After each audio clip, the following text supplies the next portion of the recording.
Welcome to Straight from the Source from the Illinois Retail Merchants Association. While the General Assembly hasn't quite wrapped up its spring session, they have recessed to the call of their respective chairs while they continue to work on a few items, but particularly energy reform. Here's what your association has accomplished to date on behalf of the retail sector. First, the retail discount was preserved. The Pritzker administration had attempted to take part of that discount away, despite the fact it is only a partial reimbursement for your cost of serving as the state sales tax collector, and despite the fact that their own Department of Revenue retains a higher percentage on taxes they collect and remit on behalf of Illinois local governments. Sometimes hypocrisy knows no bounds. In the pharmacy arena, consumers got a big win with significant access expansion for immunizations. Under current law, they can only get Tdap and influenza vaccine for ages 10 and up. If this new law is signed, they will be able to get all ACIP vaccinations for ages 7 and up.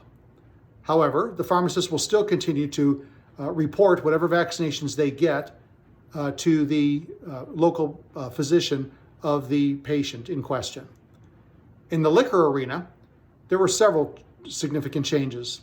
First, for on-premise locations, you can transfer 5% of your monthly inventory, and for off-premise, 3% of your monthly inventory. Additionally, anyone can transfer one time all of their inventory for things such as a store closure, but that you must notify the Illinois Liquor Control Commission after you have done so. And lastly, control of the delinquency list has been shifted back to the Illinois Liquor Control Commission. For EDGE grants, because of the pandemic, several people have not been able to utilize the EDGE credits that they have earned because their business has been significantly impacted.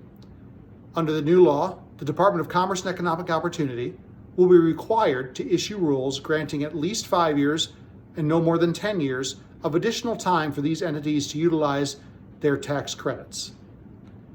In the marketplace arena, there were two important updates.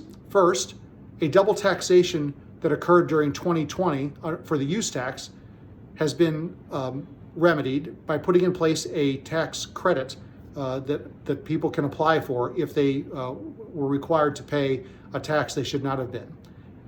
And second, Illinois auctioneers will be returned to paying taxes the way they always have been, at least prior to January 1st of this year. Finally, it's important to note something that didn't happen. The Cook County Assessor has been trying for years to shift an additional burden onto the backs of commercial and industrial property taxpayers in Cook County.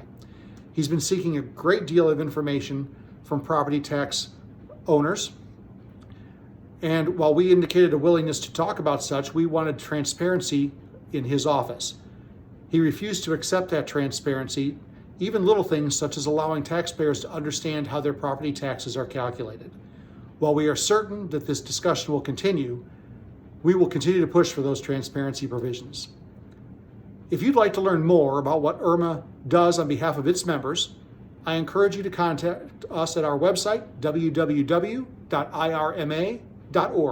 That's www.irma.org.